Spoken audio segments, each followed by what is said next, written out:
ஓம் நம சிவாய. வணக்கம். நான் ஜோதிடர் மகேஜி பேசுகிறேன். ஜாதகப்படி வாழ்க்கையில் ஜெயிப்பது ஈஸி, தோற்பது கஷ்டம். ஆமாம், இந்த தலைப்பில் தான் இதில் பேசியிருக்கேன். இப்போ ஜாதகத்தை நம்ம பார்க்கணுன்னா அந்த ஜாதகத்தில் உள்ள கிரக அமைப்புகள்லாம் எப்படி அமைஞ்சிருக்கு. இப்போ ஜாதக அமைப்பு நம்மளுக்கு பாதகமாக இருக்கா சாதகமாக இருக்கா அப்படிங்கிறத தெரிஞ்சுக்கணும். இப்போ ஜாதகத்தில் பாதகம்னா அது எப்படி எந்த வகையில் பாதகமாக இருக்குது, சாதகமாக இருக்குன்னா அதை பற்றி யாரும் கேட்க போகிறதே கிடையாது. ஏன்னா எல்லாம் அவங்க திறமைன்னு சொல்லி விட்டுருவாங்க. பாதகமாக இருக்கிறவங்க தான் நிறைய பேர் ஜாதகத்தை பார்க்குறாங்க. ஏன்னா ஜாதகத்தை பார்த்தா ஏதாவது பிரச்சனைக்கு உரிய வழி தெரியுதா அப்படின்னு ஜாதகம் பார்க்குறாங்க, அதை சரி பண்ணுறதுக்காக. ஆனால் இதெல்லாம் எப்போ பார்ப்பாங்கன்னா எல்லாம் அவங்களுக்கு பாதித்த பிறகு தான் பார்க்குறாங்க. பாதிப்பு வந்தவொடனே ஜாதகத்தை பார்த்து சரி பண்ணுறது ஓரளவுக்கு ஒரு 50% சரி பண்ணலாம். ஆனால் ஜாதகத்தை ஆரம்ப நிலையிலே ஒரு குழந்தையாக இருக்கும்போதோ இல்லை ஓரளவுக்கு படிப்பை முடிக்கும்போதோ வேலை தேடும்போதோ இந்த மாதிரி நேரங்கள்லையாவது ஜாதகத்தை பார்க்கணும்.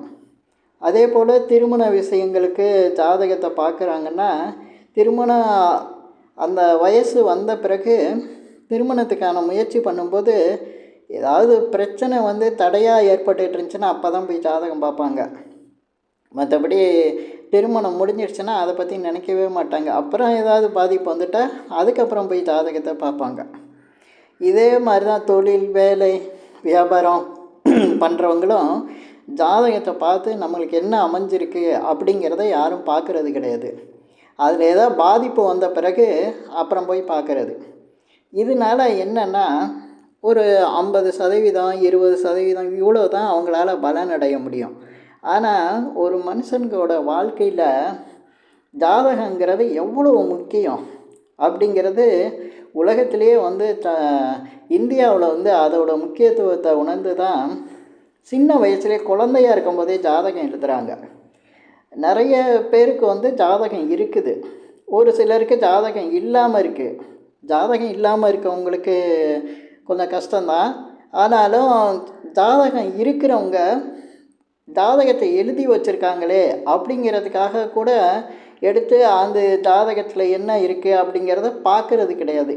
ஜாதகம்னா அது தேவையில்லை, ஏன்னா அவ்வளோ டெக்னாலஜி வளர்ந்துருச்சு, நம்ம எது வேணாலும் செஞ்சுக்கலாம் அப்படின்னு நினைக்கிறாங்க. பணம் இருக்குது அப்படின்னு நினைக்கிறாங்க. எல்லாம் போய் பாதிப்பு வந்த பிறகு தான் ஜாதகத்தை தேடுறாங்க. ஆனால் ஜாதகங்கிறது உங்களுடைய முழு வாழ்க்கையே இயக்கிக்கிட்டே இருக்கும். நீங்கள் அதை தொடரலைன்னா கூட பரவாயில்ல, ஆனால் அது உங்களை இயக்கிக்கிட்டே இருக்கும். அதில் உள்ள கிரகங்கள் நட்சத்திரங்கள் தான் உங்கள் வாழ்க்கையாகவே அமைஞ்சிருக்கும். அதில் உள்ள கிரக அமைப்புப்படி தான் உங்களுக்கு கல்வி அமையும், வேலை அமையும், திருமணம் அமையும், நீங்கள் வீடு கட்டலாமா வேணாமா அப்படிங்கிற விஷயம் அமையும். அதே போல் உங்கள் வாழ்க்கையில் வரக்கூடிய உயர்வு தாழ்வு எல்லாமே உங்கள் ஜாதகப்படி தான் அமையும். அந்த ஜாதகத்தில் உள்ள விஷயங்கள் அவ்வளவு முக்கியத்துவமாக இருக்கும். இதுக்கு மேலே வாழ்க்கையில் என்ன இருக்க போகுது? எல்லாமே வாழ்க்கையே அதுதான், அப்படி ஜாதகத்தில் தான் இருக்குது அப்படின்னா அதை யாரும் நம்புறது இல்லை. ஏன்னா அது ஏன் நம்புறது இல்லை அப்படின்னா அவங்க விதி. ஜாதகம் பார்க்குற ஜோதிடர்களுக்கு நிறைய தெரியும் இந்த மாதிரி விஷயங்கள்லாம். ஒருத்தருக்கு நம்ம பாதிப்பை சொன்னால் கூட அந்த பாதிப்பை அவங்க எடுத்துக்கிறது கிடையாது. இந்த மாதிரி இருக்கும், உங்களுக்கு இதை பார்த்து நடந்துக்குங்க அப்படின்னா பார்க்கலாம் அப்படின்றவாங்க. ஏன்னா விதியை ஜெயிக்கிற மாதிரி அவங்களுடைய எண்ணங்கள் இருக்காது, நல்ல எண்ணங்கள் இருக்காது. அதில் தான் அவங்க சிக்கிக்குவாங்க. வாழ்க்கையில் ஜெயிக்கிறதுனா எவ்வளவோ விஷயங்கள் ஜாதகத்தில் இருக்குது. இப்போ ஒருத்தர் குழந்தையாக இருந்து ஸ்கூலில் சேர்க்குறாங்கன்னா அவர் ஸ்கூலில் என்ன படிக்கணும், அவருடைய கல்வி நிலை எப்படி இருக்கும், கல்வி நிலை எந்த அளவுக்கு இருக்கும், அதுக்கு தகுந்த கல்வி நிலை கிரகங்கள் எப்படி இருக்குது, அதுக்கு தகுந்த மாதிரி இவருக்கு என்ன தனித்திறமை இருக்கும், அந்த தனித்திறமைக்கு இவரை கொண்டு வந்துட்டால் இவர் மிகப்பெரிய சக்ஸஸ் மேனாக ஆயிடுவார் அப்படிங்கிறதெல்லாம் ஜாதகத்திலே பார்க்கலாம். இதுக்கடுத்து பார்த்திங்கன்னா நல்ல கல்வி, கல்லூரி படிப்பு இதெல்லாம் எது படிக்கணும் அப்படிங்கிறது இவங்களுக்கு இருக்கும். எல்லோரும் என்ன நினைக்கிறாங்க, டாக்டர் இன்ஜினியர் இந்த மாதிரி படிக்க வச்சுட்டா போதும். அதுக்கு படிக்கலைன்னா இவன் படிக்கலைன்னு சொல்லிடலாம், பையன் படிக்கலை பொண்ணு படிக்கலைன்னு சொல்லிடலாம்.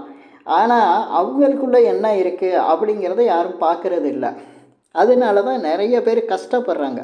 கஷ்டப்படுறதுக்கு அதனால தான் இதில் நான் சொல்லுவேன், ஒருத்தர் வாழ்க்கையில் தோற்கிறது ரொம்ப கஷ்டம்.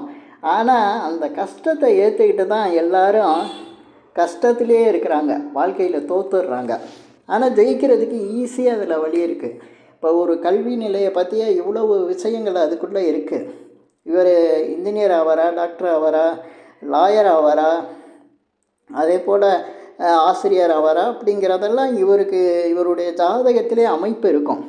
நீங்கள் ஜாதகம் பார்க்கும்போதே ஜோதிடரே நீங்கள் ஆசிரியராக இருக்கீங்களா, நீங்கள் இன்ஜினியராக இருக்கீங்களா, நீங்கள் டாக்டராக இருக்கீங்களான்னு கேள்வி கேட்குறதுக்கு காரணமே அதில் இருக்குது. அப்போ இந்த ஜாதகம் குழந்தையாக இருக்க போதே எழுதுனது தான். அப்போ அந்த மாதிரி விஷயங்கள்லாம் இருக்கும்போது ஒருத்தருடைய கல்வி எதை நோக்கி போகணும் அப்படிங்கிறத தீர்மானிக்குது அவருடைய ஜாதகம். அப்போ ஜாதகத்தை பார்த்து அதுக்கு தகுந்த கல்வியை நம்ம தீர்மானித்தோம்னா மிக சிறப்பாக இருக்கும். இப்போ பக்கத்து வீட்டு பையன் டாக்டருக்கு படிக்கிறான்னா உடனே இந்த பையனையே டாக்டருக்கு படிக்க வைப்பாங்க, படிக்கிறதுக்கு முயற்சி செய்ய சொல்லுவாங்க. ஆனால் இவனால் படிக்க முடியாது. இவனுடைய ஜாதகப்படி பார்த்திங்கன்னா இவன் ஒரு இன்ஜினியர் ஆகணும்னு இருக்கும். இவனை கொண்டு போய் டாக்டருக்கு விட்டு அதுக்காக செலவு பண்ணி இவன் கடைசியாக ஃபெயில் ஆகி நிற்பான். அப்போ அந்த பையனை பாடுறா எவ்வளோ புத்திசாலியாக படிச்சிட்டான், ஒன்றால் முடியலை அப்படின்னு இந்த பையனையும் கஷ்டப்படுத்தி இவங்களும் கஷ்டப்படுவாங்க. ஆனால் அது அப்படி கிடையாது. இவனுக்கு வர்றது இன்ஜினியரிங் தான் வரும், அந்த பையனுக்கு வர்றது டாக்டர் தான் வரும். அது மாதிரி ஒவ்வொரு துறையும் எத்தனையோ துறை இருக்குது. இப்போ ஜாதகத்தை பார்த்தோம்னா இதெல்லாம் நம்ம கண்டுபிடிக்கலாம். இந்த மாதிரி கண்டுபிடிச்சி அது கல்வி நிலை கொண்டு போகலாம். அதுக்கடுத்து ஒருத்தர் தொழில் பண்ணுறதா, வேலைக்கு போகிறதா, இல்லை சுயதொழில் செய்கிறதா, வியாபாரம் பண்ணுறதா அப்படிங்கிறதெல்லாம் எதில் சக்ஸஸ் ஆவார், எந்த தொழில் இவருக்கு அமையும் அப்படிங்கிறது ஜாதகத்தில் இருக்கும்.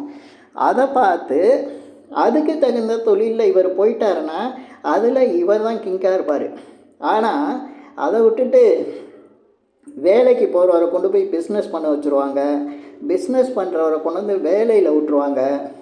அப்போ வேலைக்கு போனவர் பிஸ்னஸ் ஞாபகம் எண்ணத்தில் இவர் வேலையை ஒழுங்காக செய்யாமல் அதில் ஃபெயிலியர் ஆகி அடிக்கடி வேலை போய் கஷ்டப்பட்டுக்கிட்டு வேலைக்கு போகாமல் இருப்பார். அதே போல் பிஸ்னஸ் பண்ணுறவருக்கு வேலைக்கு போகணுன்னு தான் அவருடைய ஆள் மனதில் விருப்பம் இருக்கும், அவருடைய ஜாதக அமைப்பும் அதுதான் இருக்கும். ஆனால் அவர் தேவையில்லாமல் பிஸ்னஸ் பண்ணுவார், அதில் ஃபெயிலியர் ஆகி ஏகப்பட்ட நஷ்டம் ஆவார். இதெல்லாம் ஜாதகத்தில் பார்த்துட்டா தெரிஞ்சுக்கலாம், இவர் பிஸ்னஸ் பண்ணலாமா, ஜாதகப்படி இவர் வேலைக்கு போகலாமா அப்படிங்கிறத. இதுபோல் நிறைய விஷயங்கள் நம்ம ஜாதகத்தில் எடுக்கலாம். அதே போல் திருமண வாழ்க்கை, இது ரொம்ப நிறைய பேருக்கு இப்போ பிரச்சனையாக இருக்குது. திருமண வாழ்க்கைங்கிறது தேர்ந்தெடுக்கும் போதே மனைவி இந்த மாதிரி தான் இருக்கும், கணவன் இந்த மாதிரி தான் அமைவார், அதுக்கு தகுந்த மாதிரி. இப்போ ஒரு கேதுங்கிற கிரகம் திருமணத்தில் மிகப்பெரிய தடையை கொடுக்குது அப்படின்னா அவங்களுடைய திருமணத்தை எப்படின்னா, இப்போ கேதுங்கிற கிரகம் யாருக்கு இருக்கோ அவர் ஒரு மருத்துவரை தேர்ந்தெடுக்கிறது. அதே போல் கேதுங்கையில் கேதுவோட காரகத்துவமாக இருக்கிற கோயில் திருப்பணி இந்த மாதிரி ட்ரஸ்ட்டு சம்மந்தப்பட்டவங்க அந்த கேதுவோட காரகத்தில் என்ன இருக்கோ அதுக்கு தகுந்த மாதிரி பொண்ணோ மாப்பிள்ளையோ அமைஞ்சிட்டா கேது அங்கே வேலை செய்யாது, அங்கே திருமணத்தில் பிரிவை கொடுக்காது, தடையை கொடுக்காது, டைவர்ஸ் கொடுக்காது. இது மாதிரி நிறைய ஒவ்வொரு கிரகத்துக்கும் செவ்வாய் சம்மந்தப்பட்டது எல்லாருக்குமே பார்த்திங்கன்னா எல்லாம் கோயில் பரிகாரம் வழிபாடு இதெல்லாம் எப்போ செய்வாங்கன்னா எல்லாம் பாதித்த பிறகு செஞ்சிட்ருப்பாங்க, இல்லைன்னா திருமண தடை ஏற்படும் அந்த நேரத்தில் போய் செஞ்சிட்ருப்பாங்க. ஆனால் இதெல்லாம் தேவையே இல்லை. நீங்கள் மணமகன் மணமகளை தேர்ந்தெடுக்கும் போதே கிரக ரீதியாக தேர்ந்தெடுத்துட்டா அதில் பாதிப்பே இருக்காது. 100% அது சரியாகவே இருக்கும். இதுதான் ஜாதகம் வந்து ஈஸியாக ஜெயிக்கிறதுக்கான வழியை கொடுக்குது. ஆனால் ஒருத்தர் ஒரு பொண்ணுக்கு வந்து மாப்பிள்ளை தேடுறாரு, ரொம்ப வசதியாக இருக்குது, அவங்களுக்கு வந்து டாக்டர் மாப்பிள்ளை தான் வேணுங்கிறாங்க. ஆனால் அந்த பொண்ணோட ஜாதகப்படி அவர்கிட்ட அந்த பொண்ணுக்கு பிஸ்னஸ் பண்ணுற ஒரு மாப்பிள்ளை தான் அமைவார்னு இருக்கும். இவங்க டாக்டர் தான் வேணும் அப்படிம்பாங்க. அந்த பொண்ணு தாய் தந்தையை சொல்கிற பேச்சை கேட்டுக்கிட்டு டாக்டரை தான் கல்யாணம் பண்ணணும் அப்படிங்க. ஆனால் டாக்டரை கல்யாணம் பண்ணோன்னே டைவர்ஸ் ஆகும், பிரச்சனை வரும். அந்த கல்யாணத்தில் அதனால் ஏகப்பட்ட பாதிப்பை சந்திக்கக்கூடிய நிலை இருக்கும். இதுபோல் பல விசித்திரமாக அதாவது அவங்களே கஷ்டத்தை தேடிக்குவாங்க. அதனால தான் தோக்கிறத வந்து ஈஸியாக செஞ்சிட்றாங்க ஒவ்வொருத்தங்களும். ஜாதகப்படி பார்த்திங்கன்னா ஜெயிக்கிறது ஈஸி, ஆனால் தோக்குறது கஷ்டம். அது எப்படி தோக்குறது அப்படிங்கிறத கஷ்டப்பட்டு தோற்றுருவாங்க வாழ்க்கையில். ஏன்னா எந்த நம்பிக்கையும் அவங்களுக்கு இருக்காது. ஜாதகம், கோயில், சாமி, கடவுள் இதெல்லாம் நம்புவாங்க. ஆனால் நம்பிக்கை எப்படின்னா அவங்களுக்கு சாதகமாக இருக்கிற வரையும் அந்த நம்பிக்கை இருக்கும். இப்போ கோயிலோ சாமியோ இவங்களுக்கு சாதகமான நிலையை தரலைன்னா, நல்ல பலன் தரலைன்னா அந்த நம்பிக்கை போயிடும் உங்களுக்கு. இதுதான் இவங்களுக்கு உள்ள கடவுள் நம்பிக்கை. இப்படி தான் இருப்பாங்க எல்லாம். இதனால தான் எல்லோரும் கஷ்டப்படுறது. இப்போ ஒரு ஜாதகத்தில் இப்போ நிறைய விஷயங்கள் வந்துருச்சு. பழைய முறைப்படி கிடையாது. இப்போல்லாம் தோக்குறதுக்கு வழியே கிடையாது, ஜெயிக்கிறதுக்கு அவ்வளோ ஈஸியான வழி இருக்குது. எந்த திதியில் பிறந்திருக்காரு, அவங்களுடைய நட்சத்திரப்படி தாராபலன் பார்க்குறது, கர்ணநாதன், யோகர், இதெல்லாம் சரியாக செயல்படுத்தினா எந்த ஜாதகருமே 100% வந்து ஈஸியாக ஜெயிச்சிடலாம். ஆனால் இதெல்லாம் தெரியாமலே எத்தனையோ பேர் இருக்காங்க. ஜாதகம் பார்க்குறவங்க அதெல்லாம் விட்டுட்டு அவங்க சொந்த பிரச்சனை, அப்போ உள்ள பிரச்சனையை பற்றி கேட்டுட்ருப்பாங்க. ஆனால் டோட்டலாக ஜெயிக்கிறதுக்கு அதில் வழி இருக்கும். அந்த வழிபாடு, சரியான வழிமுறைகளை தெரிஞ்சுக்கிட்டு, அதே போல் ஜாதகம் பார்க்குற ஜோதிடர்களுக்கே சிலருக்கு தெரியாமல் இருக்குது. அதனால் நல்லா தெரிஞ்சவங்கள்ட்ட ஒரு ஜாதகத்துக்கு சரியான வழிபாடு முறை வழிகாட்டுறவங்கள்ட்ட ஜாதகம் பார்த்து ஜாதகப்படி வாழ்க்கையில் வந்து ஈஸியாக ஜெயிக்கலாம். ஆனால் தோக்குறது தான் கஷ்டம். ஆனால் தோக்குறது தான் நிறைய பேர் கஷ்டப்பட்டு தோத்துட்ருக்காங்க. அப்படி தோக்க வேணால் ஜாதகத்தை பார்த்து என்ன செய்யலாம். இப்போ இந்த பதிவில் பார்க்குறவங்க நிறைய பேருக்கு வந்து பாதிப்பு இருக்கலாம். நாங்களாம் பாதிச்சிட்டோம், இனிமேல் எப்படி செய்கிறது அப்படிங்கிற மாதிரி கேட்கலாம். அப்படி கிடையாது. எந்த பாதிப்பு இருக்கோ அந்த பாதிப்பை குறைக்கிறதுக்காக கூட நீங்கள் பண்ணலாம். ஏன்னா அத்தனை விஷயங்கள் உங்கள் ஜாதகத்தில் இருக்குது. ஒருத்தருக்கு ஒரு முழு ஜாதகரை வந்து முழுசாக இயக்கிற கிரகங்கள்லாம் வந்து ஜாதகத்தில் இருக்குது. அந்த கிரகங்களெல்லாம் இங்கே வழிபாடு பண்ணும்போது எந்த வகையிலுமே இவங்களுக்கு எந்த குறையும் இருக்காது, மிக நல்லாவே வந்துடுவாங்க. அதற்கான வழி தான் வந்து ஜாதகம். ஜாதகத்தில் இல்லாத விஷயமே கிடையாது. ஆனால் யாருமே அதை சரியாக பயன்படுத்துறது இல்லை. அதனால தான் நிறைய பேர் கஷ்டப்படுறாங்க. கஷ்டங்கிறது அப்போ நீங்கள் கேட்கலாம், எல்லாருக்கும் திசா புத்தி வருது, ஏற்ற சனி, அஷ்டம சனி, இதெல்லாம் எந்த பாதிப்பு இருந்தாலும் அந்த பாதிப்பே தெரியாத அளவுக்கு இவங்க ஜாதகத்தில் உள்ள சாதகமான விஷயங்களை இவங்க ஆக்டிவேட் பண்ணாங்கன்னா இவங்களுக்கு எல்லாமே சாதகமாக தான் இருக்கும். ஆனால் சில பேர் சொல்லுவாங்க, இதெல்லாம் கிரகங்கள் வந்து அப்படியெல்லாம் வழி கொடுக்காதுன்னு. ஆனால் நிச்சயம் வழி கொடுக்கும்.